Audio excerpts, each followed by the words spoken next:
Hi children, it's Grandma Carla with chapter 10 of The Mouse and the Motorcycle. And the chapter is An Anxious Night. At first, Ralph's scheme worked. Keith delivered the promised bacon, toast, and jelly. The mice ate sparingly and laid aside the leftovers against the day that Keith must leave the hotel. Ralph's mother continued to worry about tipping room service. "I want to do the right thing," she insisted. "There must be some way we could manage a tip." The mice dared not leave the nest to search for small coins that might have rolled under beds and dressers. It was late in the afternoon when Ralph heard Keith and his parents returning to their rooms. Very quietly, so that his toenails did not make scrabbling sounds in the woodwork, he slipped to the knothole and peeped out in time to see Keith flop down on the bed. "Do I have to go down to the dining room for dinner?" Keith asked his mother and father. "I'm not hungry." "Oh," thought Ralph, "there goes dinner." "I told you not to eat that whole bag of peanuts so close to dinner time," said his father. "I didn't eat all of it," said Keith. "That's good," thought Ralph. "At least there would be peanuts for dinner." "You'll feel better after you get washed up for dinner," said Mrs. Gridley. "Hurry along now." When his parents had gone into room 216, Ralph noticed that Keith seemed to drag himself off the bed. He walked to the wash basin, turned on the cold water, moistened his fingers, and wiped them over his face. Then he turned off the water and gave the middle of his face a swipe with the towel, which he returned to the towel rack in such a way that it immediately fell to the floor. Keith did not pick it up, but there was nothing unusual about this. Boys rarely pick up towels. What was unusual was that Keith returned to the bed, where he sat down and stared at the wall. He did not play with his cars, nor did he eat the rest of his peanuts. He just sat there. Ralph stuck his head out of the knothole. "Anything wrong?" he asked. "Oh, hi," answered Keith listlessly. "I feel sort of awful." "Say, that's too bad." Ralph ventured a little farther out of the knothole. "I know what you mean. Thinking about the motorcycle makes me feel awful, too." "It's not that kind of awful," said Keith. "I feel awful in a different way. Sort of in my insides." "Think you'll make it to dinner?" asked Ralph. "Oh, I guess so." There was no enthusiasm in Keith's voice. "Anything I can bring you?" "Whatever's handy," said Ralph, who hesitated to place any order when he could see that Keith did not feel like going to dinner at all. "We are sort of depending on you. The housekeeper found all those sheets I had to chew through to get out of the hamper, and I understand she got pretty excited about mice. We are lying low until the whole thing blows over." A smile flickered across Keith's face. "Don't worry. I won't let you down. I saved you some peanuts. I thought they might be handy for something, for storing." "Gee, thanks," said Ralph. Keith got slowly off the bed and poked the peanuts one by one through the knothole. When he had finished, Ralph popped out again and said, "Thanks a lot." Keith smiled feebly and flopped down on the bed once more. Ralph went to work moving the peanuts away from the knothole to make room for whatever dinner Keith brought.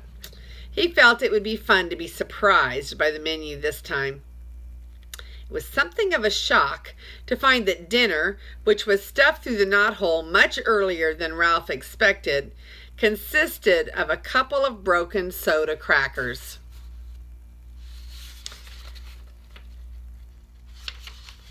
Ralph poked his head out to see if more was coming, but Keith was getting into his pajamas.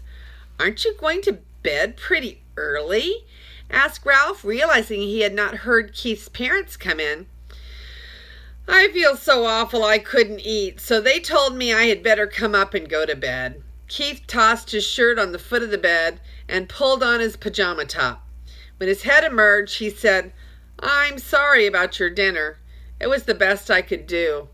All I had was a little soup." That's all right. Ralph was beginning to be concerned. If the boy could not eat, neither could the mice. Keith fell into bed, and Ralph ran off to report the news to his relatives. "What a shame," said Ralph's mother. "The poor boy." "Oh dear, whatever shall we do?" cried Aunt Dorothy. "Our very lives depend on him." The little cousins huddled together, big-eyed and frightened. "Yes, what about us?" "Yes, what about us?" said Uncle Lester. "How are we going to manage if he doesn't bring us our meals? It isn't safe for us to go out pilfering when the housekeeper has declared war on mice." "I knew it was a mistake to depend on people," said Aunt Sissy. "We'll manage somehow. We always have." Ralph's mother was trying to be brave, but Ralph could see how worried she was. After all, he did not bring us a supply of peanuts. He did bring us a supply of peanuts. We should be grateful for that.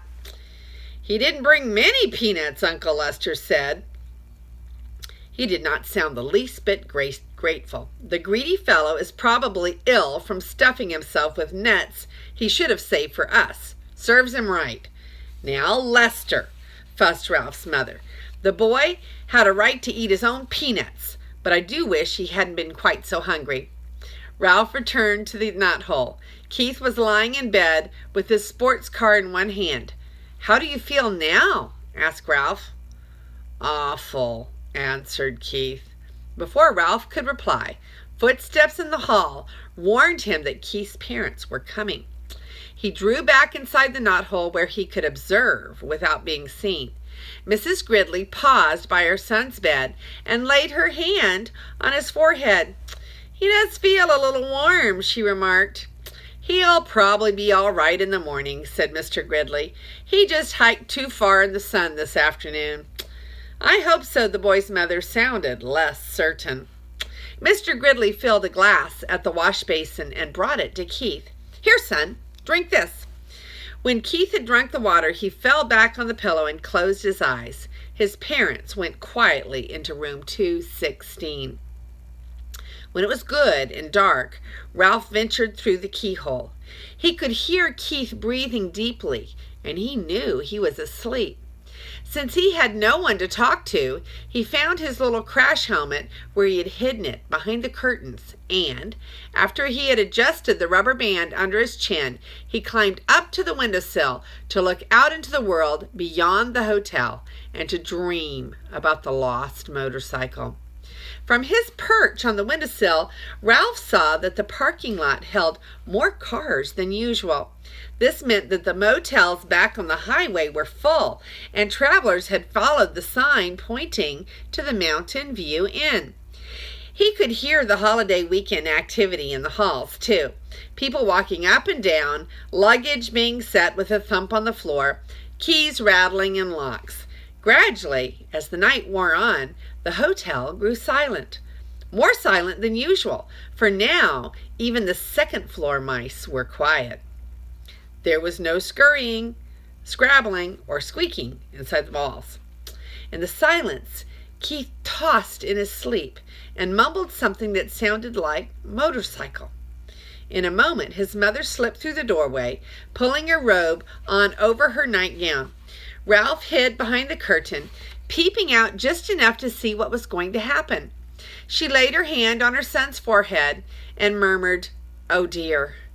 Almost at once she was joined by Keith's father, who was tying the belt of his bathrobe. "What's the trouble?" he asked. "Keith has a fever," answered the mother. "He's burning up." Ralph was shocked. The boy really was sick. It was not too many peanuts or too much hiking. The boy was really and truly sick. The father turned on the lamp on the bedside table, and he too laid a hand on the boy's forehead. Keith opened his eyes. "I'm so hot," he mumbled. "I want a drink." His mother pulled back a blanket while the father brought a glass of water. He held up his son's head so that he could drink part of it. Ralph watched anxiously, but this time he was not selfishly concerned about room service. He was concerned about Keith, the boy who had saved him from a terrible fate in the wastebasket and who had trusted him with his motorcycle, the boy who had forgiven him when he had lost that motorcycle and who had brought food not only for Ralph but for his whole family. "We had better give him an aspirin to bring down that temperature," Mrs. Gridley said. Mr. Gridley started toward room 216, stopped, and snapped his fingers as if he had just remembered something. "I took the last one back in Rock Springs, Wyoming," he said. "I had a headache from driving toward the sun all afternoon. I meant to buy some more when we stopped, but I didn't think of it again until now." "I should have thought of it myself," said Mrs. Gridley. "I knew we were almost out." "Never mind, I'll get some." Mr. Gridley picked up the telephone, listened, shook it, listened again, and said, "That's peculiar. The line seems to be dead." "They must disconnect the switchboard at night," said the mother. "But surely there is someone on duty at the desk downstairs. Every hotel has a night clerk." "I'll go find out," said the father, and slipped out the door into the hall. "I'm so hot," murmured Keith. "I'm so hot." His mother wrung out a washcloth in cold water and laid it on her son's forehead. "You'll feel better as soon as we get you an aspirin," she whispered. The minutes dragged by. "What's keeping him?" thought Ralph. "Why doesn't he hurry?" The old hotel snapped and creaked. Keith rolled and tossed, trying to find a cool spot on the pillow, and his mother wrung out the washcloth in more cold water. "When's Dad coming?" asked Keith, his eyes bright and his cheeks flushed. "In a minute," soothed his mother. "He'll be here in a minute." "I wish he would hurry," thought Ralph. Still, the minutes dragged on. Finally, footsteps were heard in the hall, and Mr. Gridley returned to room 215.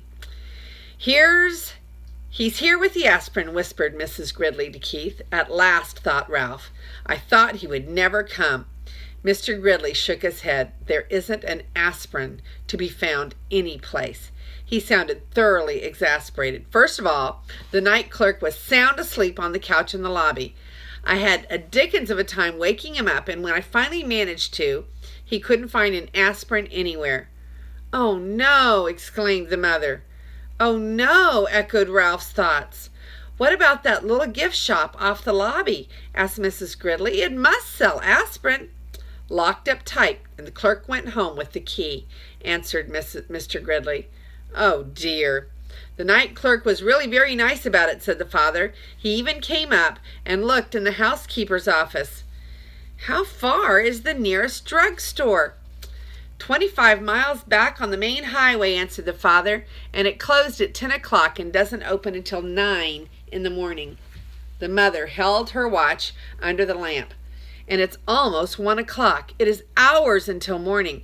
She crossed the room to wring out the washcloth again. "What will we do?" "What can we do?" asked the father helplessly. "I even telephoned the doctor, but there has been a bad accident back on the highway and he can't come.